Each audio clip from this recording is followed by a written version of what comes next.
Praveena, very good morning. ആശ്വസിക്കാവുന്നൊരു പ്രഭാതത്തിലാണ് നമ്മൾ ഇന്നലെ കണ്ടുമുട്ടുമ്പോൾ നമുക്ക് എല്ലാവർക്കും ആശങ്കയുണ്ടായിരുന്നു. കുഞ്ഞു മേരി സുരക്ഷിതയാണ് എന്ന സന്തോഷത്തിലാണ് നമ്മൾ ഇന്നിപ്പോൾ പ്രേക്ഷകർക്ക് മുന്നിൽ നിൽക്കുന്നത്. സന്തോഷമുള്ള ഒരു പ്രഭാതത്തിലാണ്. Very good morning. Very good morning Arunkumar. ഇന്നലെ നമ്മൾ ആശങ്കയുള്ള മുഖത്തോടെയാണ് പരസ്പരം നോക്കിയെങ്കിൽ ഇന്ന് നമുക്ക് ആശ്വാസത്തിൻ്റെ പുഞ്ചിരിയാണ്. കാരണം കുഞ്ഞ് മേരി സുരക്ഷിതയാണ്, അവൾ സുരക്ഷിതമായ കരങ്ങളിലാണ്. ഇനിയുള്ള ദിവസങ്ങളിലും അവൾ കേരളത്തിൽ സുരക്ഷിതയായിരിക്കും എന്നുള്ളതിൻ്റെ ഉറപ്പും അവളുടെ രക്ഷിതാക്കൾക്ക് ലഭിച്ചു കഴിഞ്ഞ ദിവസവും കൂടിയാണ്.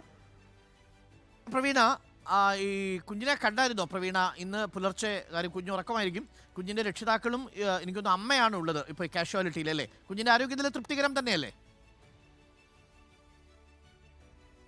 തൃപ്തികരമാണ്. ഇപ്പോൾ നോക്കുന്ന കുറച്ചുപേരെ, അതായത് കുട്ടിയെ പരിചരിക്കുന്ന കുറച്ചുപേരെ ഞാൻ കണ്ടിരുന്നു.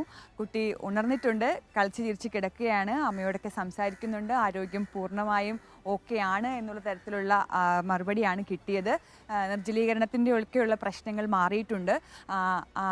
ഈ ഡ്രിപ്പൊക്കെ ഫ്ലൂയിഡൊക്കെ ചെന്ന് കഴിഞ്ഞപ്പോൾ ആളൊന്ന് ഉഷാറായിട്ടുണ്ട്. മറ്റാരോഗ്യ പ്രശ്നങ്ങളൊന്നും ഇല്ലാത്തത് കൊണ്ട് തന്നെ ഇന്ന് മറ്റ് പരിശോധനകൾ കൂടി പൂർത്തിയാക്കി സർക്കാർ ആവശ്യപ്പെടുന്ന മുറയ്ക്കായിരിക്കും ഡിസ്ചാർജ് ചെയ്യുക. കാരണം കുട്ടി കഴിഞ്ഞ ദിവസങ്ങളിലൊക്കെ അവർ കിടന്നത് തുറന്ന ഷെഡിലൊക്കെ ആയിരുന്നു. അപ്പോൾ അവിടേക്ക് കുട്ടിയെ മാറ്റേണ്ട എന്നുള്ളതാണ് നിലവിൽ സർക്കാർ തീരുമാനിച്ചിരിക്കുന്നത്.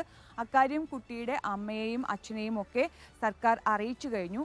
മഹിളാ മന്ദിരത്തിലേക്ക് മേരിയെയും സഹോദരങ്ങളെയും മാറ്റുന്നതിനുൾപ്പെടെയുള്ള അനുമതി വീട്ടുകാരും സർക്കാരിന് നൽകിയിട്ടുണ്ട്. അപ്പോൾ ഹൈദരാബാദിലേക്ക് തിരിച്ചു പോകും വരെ, എന്തായാലും തിരിച്ചു പോകും എന്നുള്ള കാര്യം സർക്കാരിന് വീട്ടുകാർ അറിയിച്ചിട്ടുണ്ട്.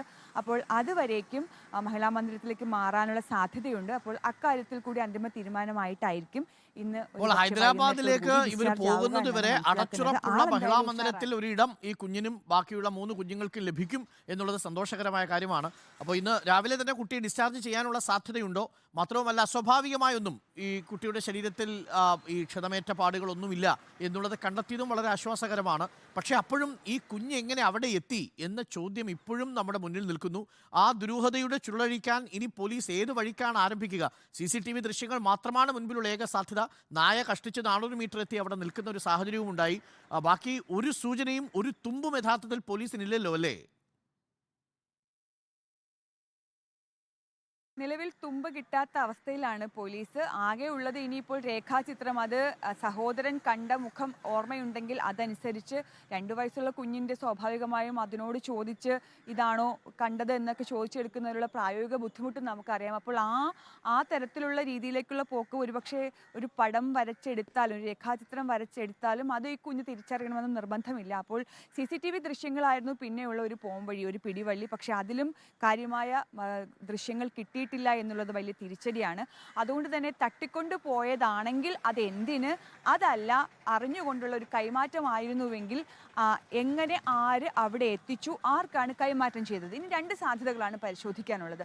ആ 2 സാധ്യതകളും പരിശോധിക്കും. പക്ഷേ നമുക്കിപ്പോൾ മനസ്സിലാവുന്ന സാഹചര്യത്തിൽ വലിയ തരത്തിൽ ഈ കുട്ടി, അതായത് തട്ടിക്കൊണ്ടു പോയതാണെന്ന് നിഗമനത്തിലേക്ക് എത്തുമ്പോഴും അതിലേക്ക് എത്താനുള്ള വലിയ വലിയ തെളിവുകളൊന്നും പോലീസിൻ്റെ കയ്യിൽ കിട്ടിയിട്ടില്ല. ഒന്നേന്ന് തുടങ്ങേണ്ട അവസ്ഥയിൽ തന്നെയാണ് പോലീസ് ഉള്ളത്. എന്തായാലും ആശ്വാസകരമായത് കുട്ടിയെ കിട്ടി, മറ്റു പരിക്കുകൾ, ഫിസിക്കൽ അസോൾട്ട് ഒന്നും തന്നെ ഇല്ല എന്നുള്ളത് പോലീസും അതുപോലെ തന്നെ ഡോക്ടർമാരും ഇന്നലെ തന്നെ സ്ഥിരീകരിച്ചതുകൊണ്ട് അത്തരത്തിലുള്ള കുട്ടിയെ ഡിസ്ചാർജ് ചെയ്യുന്നതിന് മുൻപ് തന്നെ പോലീസ് അവിടെ എത്തി കുഞ്ഞിന്റെ മൊഴി രേഖപ്പെടുത്തുമെന്നാണ് അറിയുന്നത്. 2 വയസ്സുള്ള കുഞ്ഞാണ്. കാര്യമായി മൊഴി നൽകുകയും ആ കുഞ്ഞിന് കഴിയുമെന്ന് തോന്നുന്നില്ല. രേഖാചിത്രം തയ്യാറാക്കിയാൽ അതാരാണ് എന്ന് ഈ കുഞ്ഞിന് തിരിച്ചറിഞ്ഞ് ഈ അബിഗേൽ സാറാ റജി സഹായിച്ചതുപോലെ സഹായിക്കാനും കഴിയില്ല.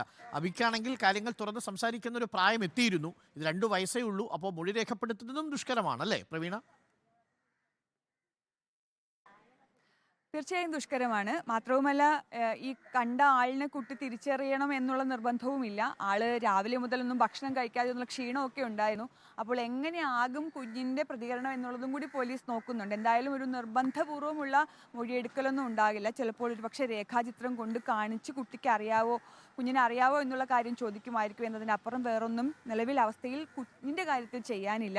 അപ്പോൾ ഇന്ന് ഒരു 10 മണിയോടുകൂടി മറ്റ് പരിശോധനകൾ കൂടി പൂർത്തിയാക്കിയ ശേഷം സർക്കാരിൻ്റെ കൂടി അറിയിപ്പ് കിട്ടിയ ശേഷമായിരിക്കും കുഞ്ഞു മേരിയെ ഇവിടെ നിന്ന് ഡിസ്ചാർജ് ചെയ്യുന്ന കാര്യത്തിൽ തീരുമാനമെടുക്കുക. പോലീസ് അവരുടെ അന്വേഷണവുമായി മുന്നോട്ട് പോകും. കൊണ്ടുപോവുക മോളെ അല്ലേ? അതെ അതെ, കാരണം ഇനിയിപ്പോൾ ആ തുറന്ന സ്ഥലത്തേക്ക് ഇന്നലെ സഹോദരങ്ങളൊക്കെ അവിടെ തന്നെയാണ് ഉറങ്ങിയത്. പക്ഷേ ഇന്നിനിപ്പോൾ കുഞ്ഞിന് ഇത്തരൊരു സാഹചര്യം ഉണ്ടായതുകൊണ്ട് ഇവിടെ നിന്ന് പോകുന്നത് വരെ സുരക്ഷിതമായ കരങ്ങളിലായിരിക്കണം അവൾ എന്നുള്ള കാര്യം സർക്കാരിനും ഉറപ്പാക്കേണ്ടതുണ്ട്. ശരി, പ്രിയ പ്രവീണ, എന്നാലും സന്തോഷകരമായ ഒരു കാര്യമാണ്. പ്രേക്ഷകർക്ക് അറിയാവുന്നതുപോലെ 19 മണിക്കൂർ ആ അച്ഛനും അമ്മയും മാത്രമല്ല, കേരളമടക്കം ആശങ്കയുടെ മുൾമുനയിൽ തന്നെയാണ്. നമ്മളടക്കമുള്ള മാധ്യമപ്രവർത്തകരും ഈ കുഞ്ഞിനെ തിരഞ്ഞോടുന്നുണ്ടായിരുന്നു. ഈ കുഞ്ഞിനെ കണ്ടെത്തിയ സ്ഥലത്തിന് കഷ്ടിച്ച് 100 മീറ്റർ അകലെ വരെ നമ്മളുടെ പ്രതിനിധി ശ്രീജിത്തും ഈ പോലീസ് അന്വേഷണ സംഘവും എത്തിയതാണ്. പക്ഷേ അപ്പോഴൊന്നും ഓടയിൽ ഈ കുഞ്ഞവിടെ ഇല്ല. അതുകൊണ്ടാണ് കാണാത്തത്. അതല്ലെങ്കിൽ അത് കണ്ടെത്താൻ കഴിയുമായിരുന്നു സ്വാഭാവികമായി. മാത്രമല്ല, അവിടെയുള്ള ആളുകളും പറയുന്നത് അതുവഴിയൊക്കെ അവർ തന്നെ വ്യാപകമായിട്ട് തെരച്ചിൽ നടത്തി. അപ്പോഴും ഈ കുഞ്ഞിൻ്റെ സാന്നിധ്യം അവിടെ കണ്ടെത്താനായില്ല. അപ്പോൾ ഇരുള് പരന്നു കിടന്ന സമയത്ത് ഒരു 7 മണി ആകുമ്പോഴാണ്, ഇരുള് വീഴാൻ തുടങ്ങിയപ്പോൾ ആരോ ഈ കുഞ്ഞിനെ ആ ഓടയിൽ കൊണ്ടുവച്ചതാണ് എന്നത് ഉറപ്പാണ്. വലിയ